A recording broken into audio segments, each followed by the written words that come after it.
मछली चिड़िया जब दाना ढूंढ ढूंढ के थक जाती तो एक दरख्त पर जा बैठती। उसे वो दरख्त बड़ा पसंद था।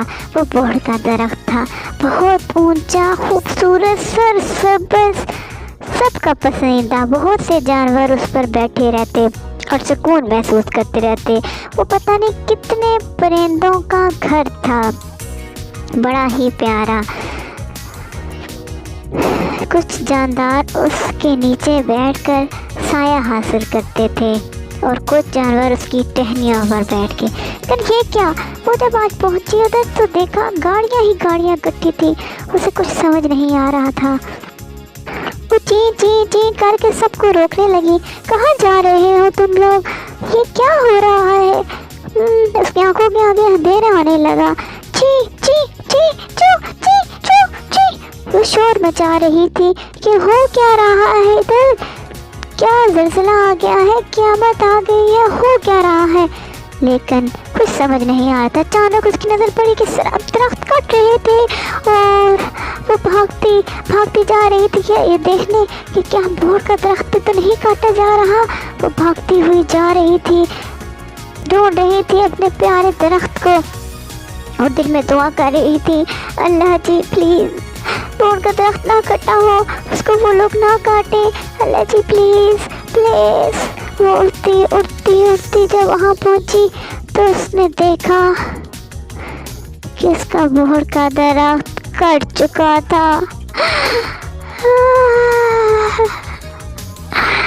मेरा दरख्त।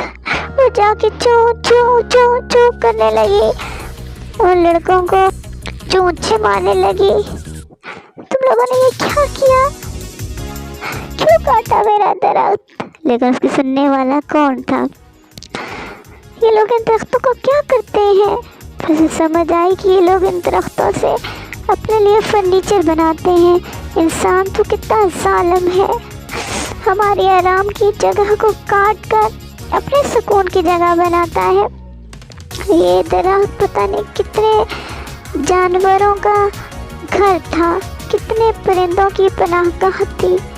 वो परिंदे कहाँ गए होंगे, उनको बेघर कर दिया। इंसान ने सिर्फ और सिर्फ अपने घर को सजाने के लिए।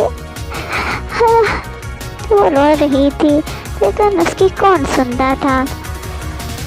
वो सोचने लगी कि अगर ये इंसान दरख्त काटता है तो साथ और बीज भी तो उगाए ना, ताकि हम लोगों के लिए दरख्तों की कमी ना हो। दरख्त तेज़ी से कम हो रहे हैं, शहर पर शहर बन रहे हैं, घरों पे घर बन रहे हैं और जंगल कम हो चुके हैं, ख़त्म होने के करीब हैं। इनको सरकारी मुहिम चलानी चाहिए, हर एक को पौधे दरख्त लगाने चाहिए। इनको नहीं पता क्या कि सारी खूबसूरती इन दरख्तों और पौधों ही की वजह से है। ये दुनिया में जो सुकून रह गया है वो इन्हीं की वजह से है। लेकिन उसकी सुनता कौन था? वो बहुत गमज़दा होकर अपने घर की जानिब बढ़ रही थी। वो अपने दोस्तों और यारों को याद कर रही थी जो उस दरख्त पर रहते थे और वो बोहड़ के दरख्त के लिए गमज़दा थी। लेकिन क्या हो सकता था? वो ये सोच रही थी कि जिस तरह मेरे दोस्तों से इनका घर छीन लिया गया, मुझसे भी तो छीना जा सकता है। मैं भी तो एक दरख्त के ऊपर ही रहती हूँ, मैं और मेरे बच्चे भी तो बेघर हो सकते हैं। उसका दिल खौफ से भर गया। तो प्यारे बच्चों, अगर आपको मेरी कहानी पसंद आए तो लाइक माई चैनल।